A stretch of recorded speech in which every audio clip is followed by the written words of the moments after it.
നമസ്കാരം എല്ലാവർക്കും എൻ്റെ യൂട്യൂബ് ചാനൽ ഷീബാസ് രുചിയിടത്തിലേക്ക് സ്വാഗതം. ഇന്ന് ഞാനൊരു ഫിഷ് ഫ്രൈ ആണ് ഉണ്ടാക്കുന്നത്. നമുക്കെല്ലാവർക്കും വളരെയധികം ഇഷ്ടപ്പെട്ട ഒരു വിഭവമാണ് ഫിഷ് ഫ്രൈ. ഇതിൻ്റെ മസാലകൾ നമുക്ക് പലതരത്തിൽ തയ്യാറാക്കാൻ പറ്റും. അപ്പോൾ ഞാൻ എങ്ങനെയാണ് മസാല തയ്യാറാക്കിയിരിക്കുന്നതെന്നും ഈ ഫിഷ് ഫ്രൈ ഉണ്ടാക്കിയിരിക്കുന്നത് എങ്ങനെയാണെന്ന് നമുക്ക് കണ്ടു നോക്കാം. എല്ലാവരും ട്രൈ ചെയ്ത് നോക്കണം. എല്ലാവർക്കും അറിയുന്ന ഒരു വിഭവമാണിത്. എന്നാലും ഇങ്ങനെ ഉണ്ടാക്കാത്തവർ ഇങ്ങനെയൊന്ന് ഉണ്ടാക്കി നോക്കുക, എല്ലാവർക്കും ഇഷ്ടപ്പെടും. എങ്ങനെയാണ് ഈ ഫിഷ് ഫ്രൈ ഉണ്ടാക്കുന്നത് നമുക്ക് കാണാം. ഫിഷ് ഫ്രൈ ഉണ്ടാക്കാനായിട്ട് ഞാൻ കരിമീനാണ് എടുത്തിരിക്കുന്നത്. നല്ലവണ്ണം ക്ലീൻ ആക്കിയതിന് ശേഷം അത് ഒന്ന് വരഞ്ഞെടുത്തിട്ടുണ്ട്. ഇന്ന് നമുക്കതിലേക്കുള്ള മസാല തയ്യാറാക്കാം. ഒരു മിക്സി ജാറിലേക്ക് വലിയ 2 കഷ്ണം ഇഞ്ചി, 4 വെളുത്തുള്ളി, കുറച്ച് കറിവേപ്പില, 1 ടേബിൾ സ്പൂൺ കുരുമുളക്, കാശ്മീരി മുളക് പൊടി 1 ടീസ്പൂൺ, എരിവ് കൂടുതൽ വേണ്ടവർ 1 ടേബിൾ സ്പൂൺ മുളക് പൊടി എടുക്കാം, മഞ്ഞൾപ്പൊടി 1/4 ടീസ്പൂൺ, ഉപ്പ് 1/2 ടീസ്പൂൺ, വിനെഗർ 1 ടീസ്പൂൺ.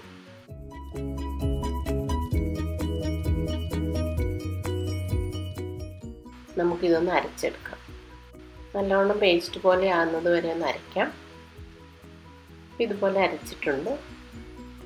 ഇനി നമുക്കിതിനകത്തേക്ക് കുറച്ച് ചുവന്ന ഉള്ളി ഇട്ട് കൊടുക്കാം, ചെറിയ ഉള്ളി. ഇത് അരയ്ക്കുമ്പോൾ ഒരു പ്രത്യേക ടേസ്റ്റാണ്. ഇതൊരുപാട് പേസ്റ്റ് പോലെ ആവണ്ട, ഒന്ന് ചതച്ച് എടുത്താൽ മതി.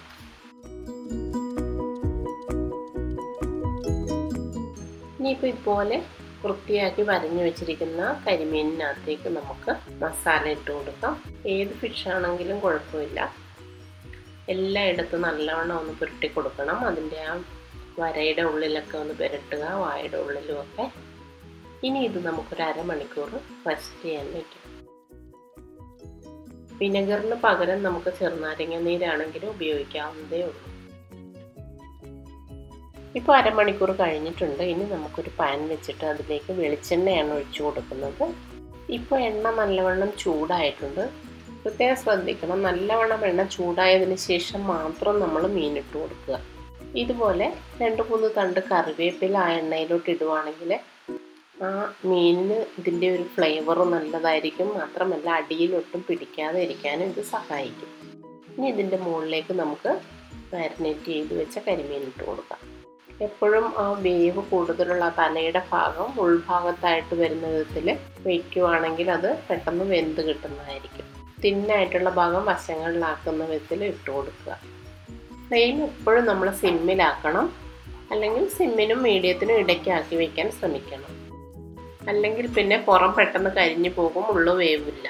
പല ഫിഷിനും പല വേവായിരിക്കും. അതായത് അതിൻ്റെ തിക്നെസ് അനുസരിച്ചാണ് അതിൻ്റെ കുക്കിംഗ് ടൈം നമ്മൾ തീരുമാനിക്കുന്നത്.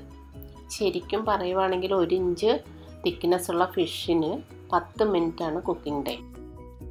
ഇപ്പോൾ ഒരു സൈഡും മൂത്തിട്ടുണ്ട്. നമുക്കിത് മറിച്ചിടാം. ഓരോ സൈഡും 5 മിനിറ്റ് വീതം നമുക്ക് കുക്ക് ചെയ്തെടുക്കാം. ഫിഷ് എപ്പോഴും ഓവർ കുക്ക് ആവുന്നത് നന്നല്ല. അപ്പോൾ അതിൻ്റെ ആ ഒരു ടേസ്റ്റൊക്കെ മാറിപ്പോവും. ശരിക്കും കുറച്ച് ജ്യൂസി ആയിട്ട് തന്നെ നമ്മൾ ഫിഷ് ഫ്രൈ കഴിക്കണം എന്നാണ് പറയുന്നത്. ഒരുപാട് ക്രിസ്പി ആയിട്ട് കഴിച്ചാൽ അതിൻ്റെ ടേസ്റ്റ് വ്യത്യാസപ്പെടും. അപ്പോൾ നമ്മൾ ഈ ഒരു കാര്യം ശ്രദ്ധിച്ചാൽ മതി. ഫിഷ് ഫ്രൈ ചെയ്യുമ്പോൾ മിക്കവർക്കും ഒരുപാട് ക്രിസ്പി ആയിട്ടുള്ളതായിരിക്കും ഇഷ്ടം, പക്ഷെ ഇച്ചിരി ജ്യൂസി ആയിട്ട് തന്നെ കഴിക്കണം എന്നാണ് പറയുന്നത്. ഒരു ഫോർക്ക് എടുത്തിട്ട് നമ്മളൊന്ന് കുത്തി നോക്കുമ്പോഴേക്കും അതിങ്ങനെ അതിൻ്റെ ഫ്ലഷ് അടർന്ന് പോരുന്നുണ്ടെങ്കിൽ അത് വെന്തു എന്നാണ് അതിൻ്റെ അർത്ഥം.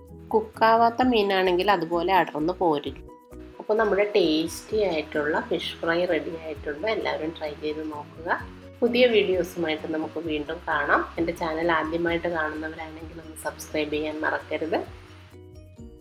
Thank you.